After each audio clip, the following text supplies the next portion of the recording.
Será que Deus ouve as nossas orações?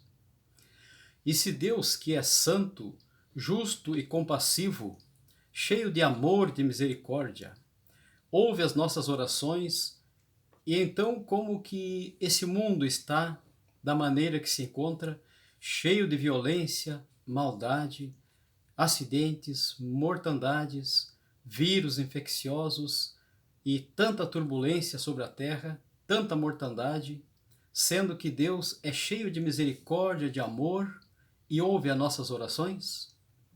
Se esta é a tua curiosidade e se o assunto é interessante para você, dá o teu like, participa junto, vem comigo até o final do vídeo, vamos aprender mais um pouquinho sobre do modo, da maneira e da verdade que Deus ouve sim as nossas orações. Vemos já no Salmo 139 que a onipresença e a onipotência de Deus, sendo que ali, no primeiro versículo do Salmo 139, o salmista já diz: sonda-me, ó Deus, e me conheces. De longe entendes meu pensamento. Sem que haja uma palavra em minha língua, eis que o Senhor tudo conheces. O Senhor está em todo lugar, segundo esse salmo, é a onipresença e a onipotência de Deus. Sendo assim, como Ele está em todo lugar, ao mesmo tempo Ele contempla todas as coisas, obviamente que Ele também escuta, Ele ouve todos os sons da terra. Agora, há uma diferença de ouvir, por ouvir todos os sons, e de escutar, que é dar atenção. Então, na onipresença e onipotência de Deus, do Salmo 139, nos mostra que Deus é soberano, criador, todo-poderoso sobre todo o universo, e Ele contempla todas as coisas, conhece e certamente Ele ouve todos os sons do planeta, todos os sons do universo. Agora, escutar é como está no Salmo 40. O salmista diz: esperei com paciência no Senhor, e Ele se inclinou para mim e ouviu o meu clamor. Aí a diferença, dizendo uma figura que Deus se inclinasse para escutá-lo, então, quer dizer que Deus deu atenção para ele. A diferença de ouvir por ouvir, porque pode, tem esse poder, essa capacidade, entre ouvir e escutar é dar atenção, estar atento àquilo que nós pedimos, àquilo que nós oramos.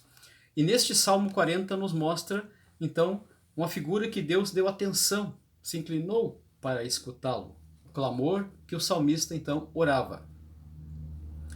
Agora, reconhecendo que todos nós sobre a terra somos pecadores, não há um justo sequer. Então, no Salmo 51 também, o salmista está demonstrando a sua fraqueza, o seu pecado, confessando a Deus que ele também teve um deslize na sua vida, e diante do pecado, ele se aproxima de Deus em oração e ele confessa o seu pecado. No início do Salmo 51, demonstra ali a confissão do salmista que tinha pecado, pedindo a Deus misericórdia, confessando e crendo na misericórdia, na graça, no perdão de Deus. Ele já diz no Salmo 51, verso 10, ele diz: cria em mim, ó Deus, um coração puro e renova em mim um espírito reto. Não me lances fora da tua presença, não retires de mim teu Espírito Santo, mas torna a dar-me a alegria da tua salvação. Então, ali, o clamor do salmista demonstra confiança na misericórdia de Deus, confissão do seu pecado, reconhecendo que ele errou, ele pede a misericórdia e, confiante, ele já expressa o louvor a Deus, né, dizendo que Deus estava então criando nele um coração puro, um espírito reto e dando a ele confiança da misericórdia e do perdão de Deus. Porque sobre a terra todos nós somos pecadores. Então, é a resposta da pergunta na introdução do assunto: será que Deus ouve a nossa oração? Certamente que Ele não recebe. Ele ouve a todos, mas não recebe a oração porque somos pecadores. Mas se a nossa atitude for de clamar por misericórdia, confessar que erramos, que pecamos, então nós pedindo perdão, Ele perdoa-nos e recebe a nossa vida, a nossa devoção, porque nós suplicamos a Ele que nos perdoe. Porque o pecado faz a divisão. O pecado é que forma essa parede entre a criatura e o Criador, para que Deus não dê essa atenção de atender a súplica, né, do pecador, porque o coração está longe. A voz clama a Deus, mas o coração da pessoa está longe de Deus, porque existe essa parede, esta separação formada pelo pecado. O profeta Isaías, no capítulo 59, já inspirado, usado pelo Espírito Santo de Deus, ele nos passa esta verdade. Isaías 59, o próprio Espírito de Deus fala através do profeta, e ele nos diz assim: eis que a mão do Senhor não está encolhida para que não possa salvar, nem o seu ouvido agravado para não poder ouvir. Mas as vossas iniquidades, isto é, maldades, engano, pecado, né? As vossas iniquidades fazem divisão entre Deus e os homens, para que ele não ouça. Isto é, para que ele não dê atenção e não responda, porque Deus é santo e não habita com ele o pecado. Então, assim como para o homem é muito difícil entender, por mais desenvolvido e sábio que o homem seja sobre a terra, ele jamais vai compreender, porque tantas coisas acontecem sobre a terra, e ele não vai admitir, aceitar para si, como sendo Deus santo, soberano, cheio de misericórdia, de amor, permitiria e permite tantas coisas sobre a terra, sobre o universo. E aí está a resposta da palavra de Deus. Porque não é da vontade de Deus que estas coisas aconteçam, mas esta parede faz inimizade. O pecado forma esta barreira. E Isaías, o profeta, no capítulo 59, como já disse, usado por Deus, pelo Espírito do Senhor, ele diz que a sua mão não está encolhida e nem o seu ouvido agravado. Ele pode operar e fazer todas as coisas conforme o seu querer, e ele ouve. Porém, tem que ser desfeita esta parede da inimizade, esta parede que é o pecado, que forma a barreira entre Deus e os homens. Então, nós jamais poderíamos atribuir a Deus injustiça alguma. Aqui nós fizemos, né, um parêntese, digamos, uma observação. Jamais a criatura, o homem, por mais ciência e tecnologia e desenvolvido que seja na sua inteligência, jamais poderia atribuir a Deus injustiça alguma. Deus permanece santo, justo, compassivo, misericordioso, cheio de bondade e amor. Mas é que o pecado que forma esta barreira tem que ser desfeito, esta parede que separa a criatura do Criador. Então, aqui nós vemos que não podemos atribuir a Deus jamais erro, injustiça alguma. Porque nós, como Deus é que Ele que nos ouve e permite tudo isto. Essa é uma queixa de muitas pessoas. Como Deus permite todas essas coisas? Né? Agora, para Deus, devemos raciocinar, levar em conta e refletir. Para Deus, santo, soberano, como atender a voz de pecadores, de alguém que está em pecado quando ele é santo e com ele não habita jamais pecado algum? Então, nós podemos ver que não devemos julgar as coisas pela aparência. Inclusive, aqui há um grande engano no ser humano.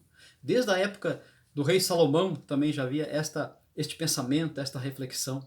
Muitos hoje se queixam. É mais um dos erros, das maldades sobre a terra, que alguns querem atribuir até um erro a Deus, o soberano Criador. Jamais se pode fazer isso. Alguém quer apresentar a queixa dizendo como que alguém, sendo ímpio, pecador, prospera e vai tão bem nas coisas, na sua vida material, financeira e tudo mais. E como alguém, sendo justo, sendo bom, correto, tem tantas aflições na sua vida. Lá em Eclesiastes, capítulo 8, verso 14 também, o rei Salomão, o pregador, descreve esta verdade. Já era observado estes acontecimentos, como hoje muitos ainda fazem estas queixas, esquecendo que tudo aqui material é transitório e é passageiro. Então, não julguemos pela aparência as coisas do mundo, porque desde o início lá da criação, logo em seguida o homem pecou. Mas Deus, que é cheio de misericórdia, já demonstrou o seu amor, a sua compaixão. O que ele fez logo depois que o casal estava em pecado? Ele construiu, o próprio Deus teceu para eles aventais de peles de animais para cobrir a eles, porque eles sentiam vergonha após o pecado. Então Deus sempre demonstrou o seu amor. Porém, o ser humano que através do pecado ficou distanciado, separado de Deus. E o próprio livro de Eclesiastes, como já citei, o pregador diz no capítulo 7, verso 29, ele diz que Deus formou o homem reto, né? Uma coisa perfeita, maravilhosa, em harmonia, e seria uma vida plena, lá no Jardim do Éden. Mas o homem, após o pecado, com as suas invenções, então buscou muitas coisas que lhe trouxeram, né, o domínio do pecado. Observamos em Gênesis capítulo 6, quando Noé, pregoeiro da justiça, enviado, mandado por Deus, começou a construir a arca para o socorro da sua família, dos animais, das espécies que ele teria que salvar, um casal de cada espécie, assim por diante. Muitos ouviram as pregações de Noé, que Deus enviara a ele, mandara, e ele pregava a justiça, a vontade de Deus para os homens. Muitos, a maioria, rejeitaram. Então, Deus mandou o dilúvio.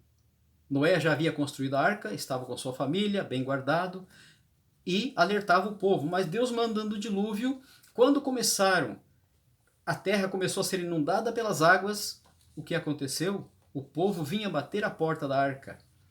Mesmo que Noé quisesse abrir a porta, não poderia, porque Deus havia fechado a porta.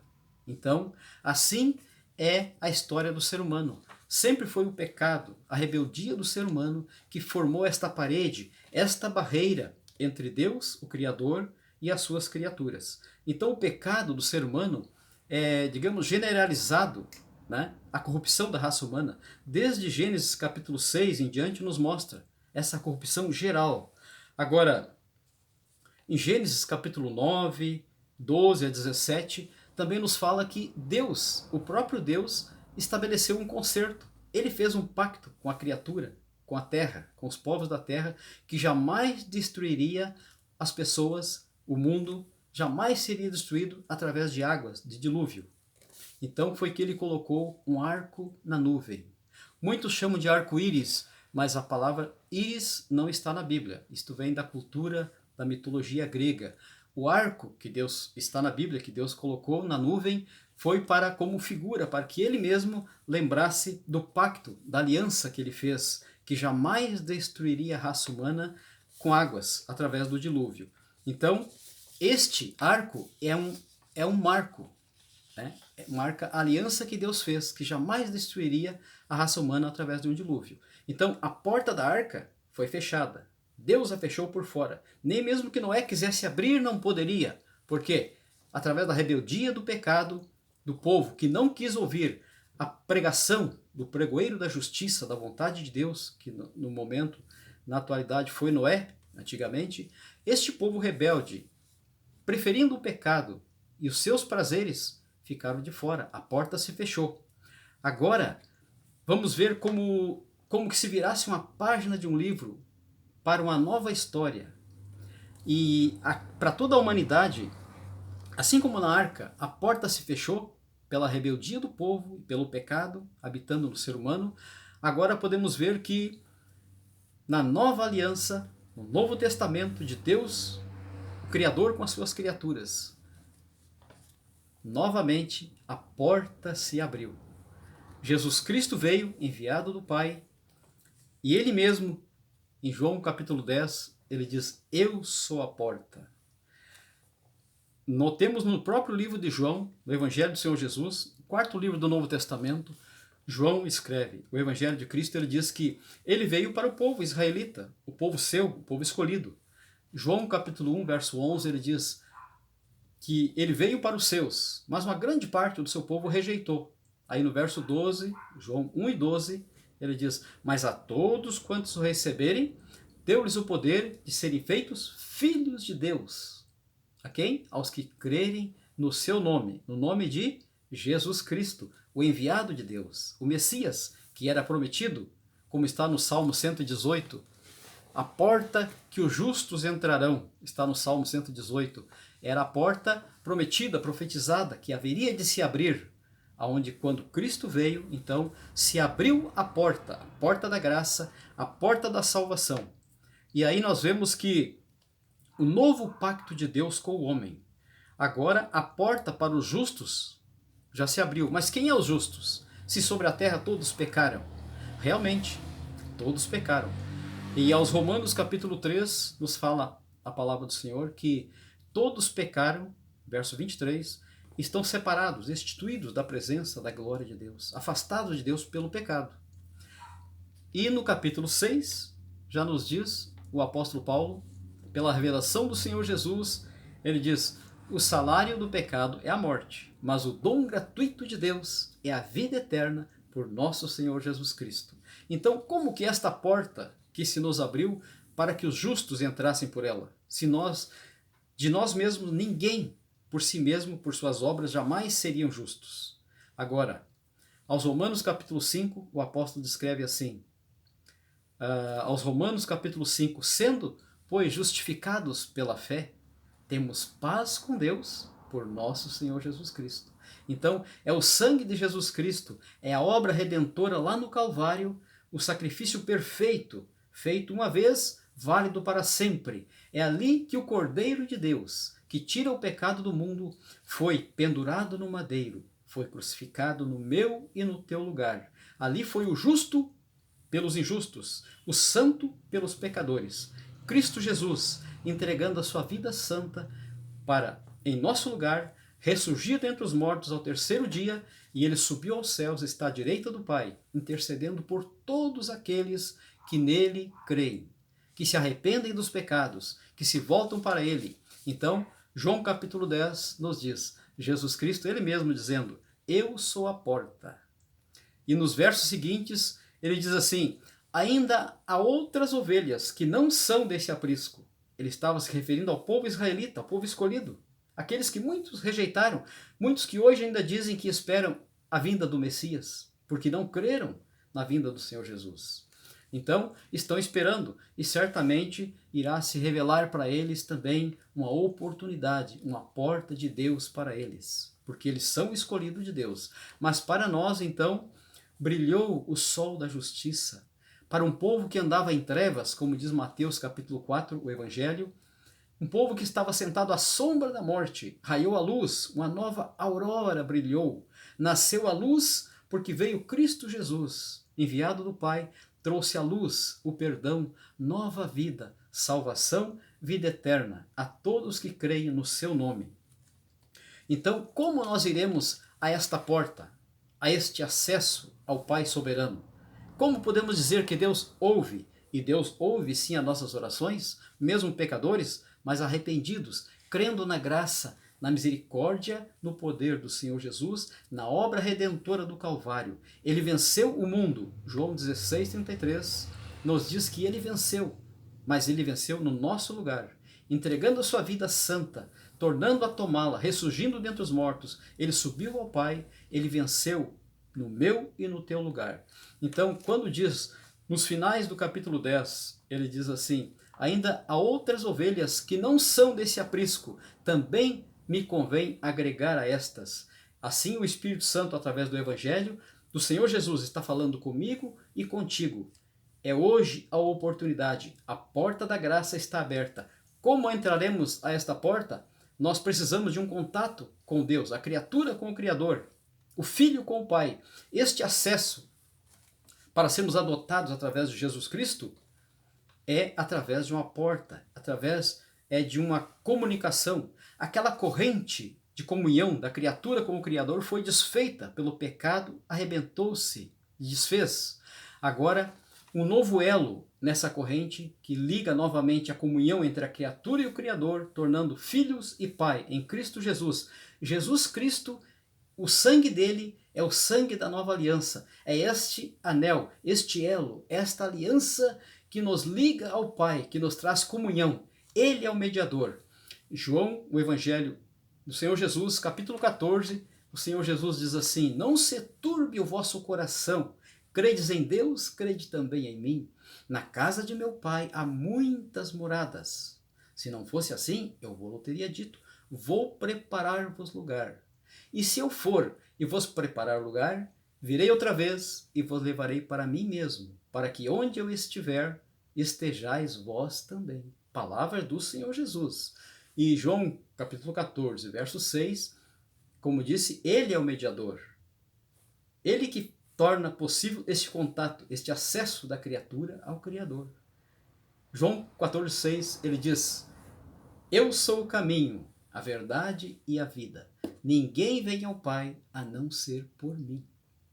Palavras do Senhor Jesus.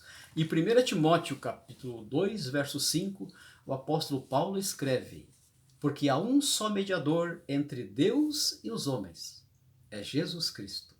Então, temos a porta aberta, a graça de Deus se manifestou para nós. Então Deus ouve sim a oração dos seus filhos, adotados através de Jesus Cristo. Ele é a porta, ele é o mediador. Vamos ao Pai. Amigo, amiga, comenta, faz a tua pergunta, te inscreve no canal e compartilha com os amigos esta mensagem.